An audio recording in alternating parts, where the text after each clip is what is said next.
Normally, when you hear union, you hear, they're the enemy of the capitalist, right? They're the enemy of the business owner. However, this time around, in 121 years, first time, the president of Teamsters speaks at the RNC, and you guys offered to speak at the DNC, but they didn't they didn't give you the invite. How do you go first time in 121 years that the president of the Teamsters speaks at the RNC? How does that happen? Well, I mean, think about it this way. You made a good point. Times have changed.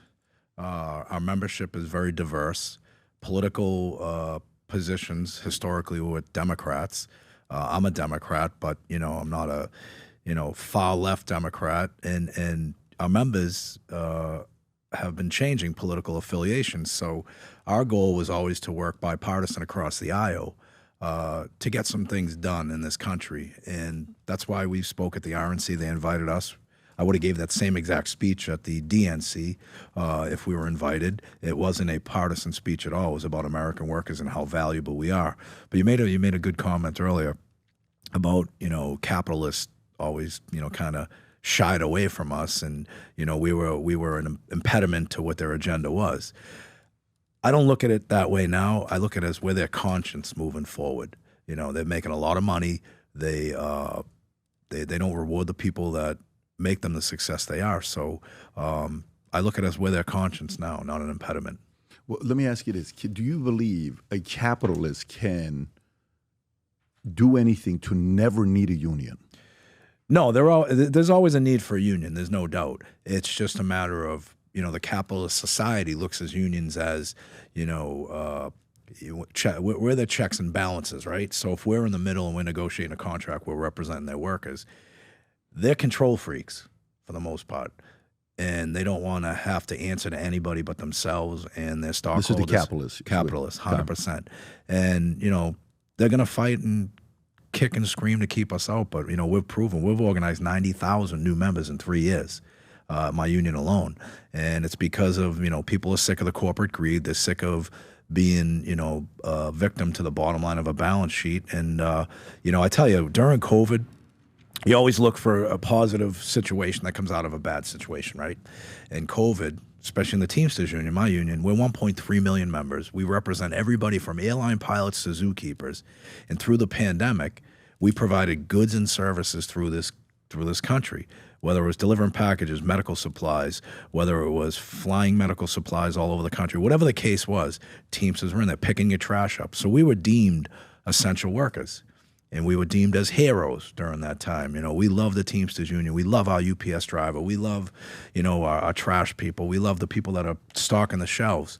As soon as COVID was over and these corporations made record profits, they forgot about how they made those record profits. They forgot about the people that provided the goods and services, that risked their health and the well-being of themselves to provide those services.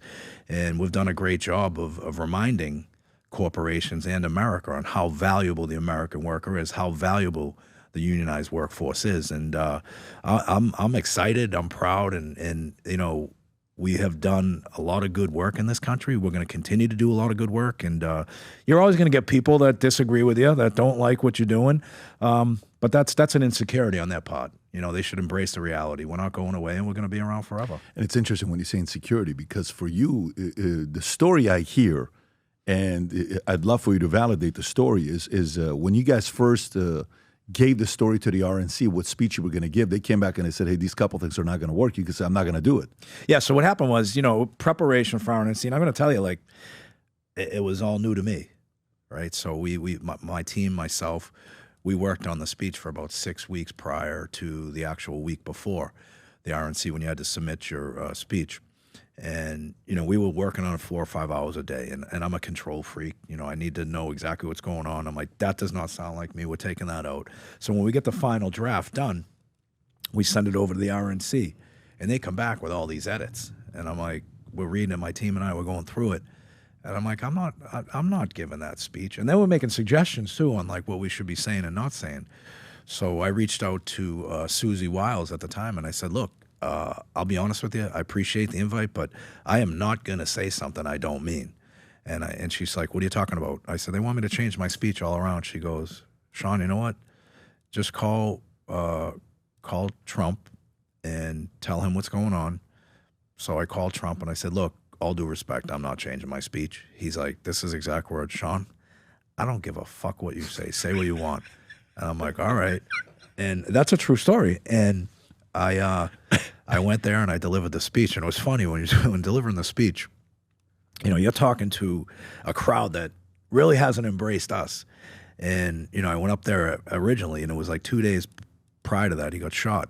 And so my initials are S.O.B., Sean O'Brien, S.O.B. Wow. Or son of a bitch, or however you want to say it. And so I'm walking up to give the speech, and I'm like, I gotta start this off right. And I said, whether you like him or you don't like him, there's no denying the fact of what he went through the past 48 hours. He's one tough SOB. Standing ovation, everything's good.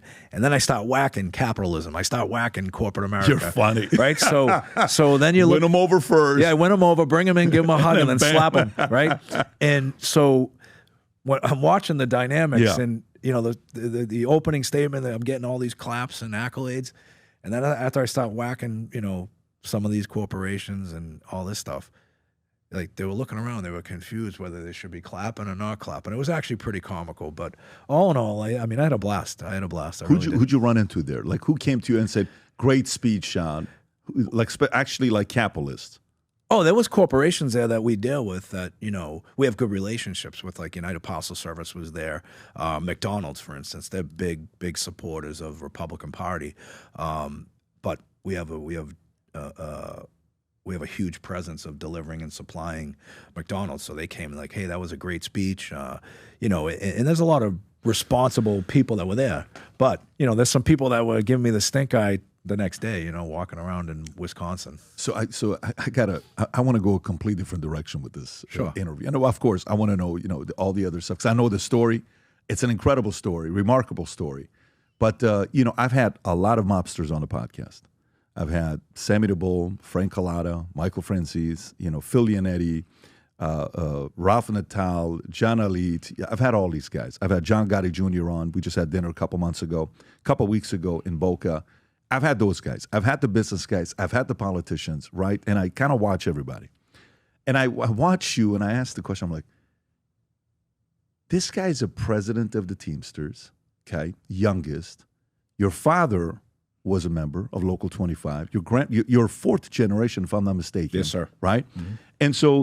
And you have a very high level of admiration for your father. You wanted to be your father, do what he did. You said there was a best friend relationship 100%. Between the two of you. And so how much of you doing this was because your family was a part of it? Well, it was so prevalent in my life. I mean, where we grew up, you know, 3 generations of Teamsters while we were kids, everything in our life, every situation involved the Teamsters Union somehow, some way. If you went to a birthday party, chances are you're friends with my father's friends, their kids. You're at a birthday party, you're talking about the Teamsters Union. You go to a wedding, talking about the Teamsters Union. You go to wakes and funerals, you're talking about the Teamsters. And I got to be honest with you, my father was a diehard union man, which I am as well. He never held office. He worked a rank and file job every single day, but he was so passionate and committed to the organization, taught us about loyalty. I have 2 brothers, and my mother is probably the rock of the family. And where we grew up, you're either going to be Teamsters, cops, firemen, or longshoremen. And so, you know, it was just so prevalent in our neighborhoods, in our communities. And that's all I ever wanted to do in my life. I loved it. I loved the organization. I loved the camaraderie.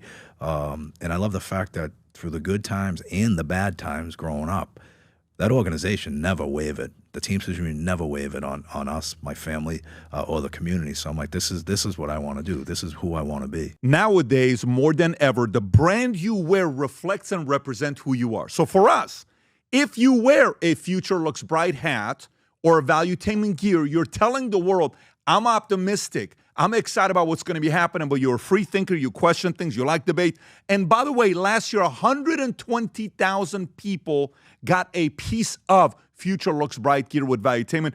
We have so many new things. The cufflinks are here. New future looks bright. This is my favorite, the green one. Just yesterday, somebody placed an order for 100 of these. If you watch the PBD podcast, you got a bunch to choose from. White ones, black ones.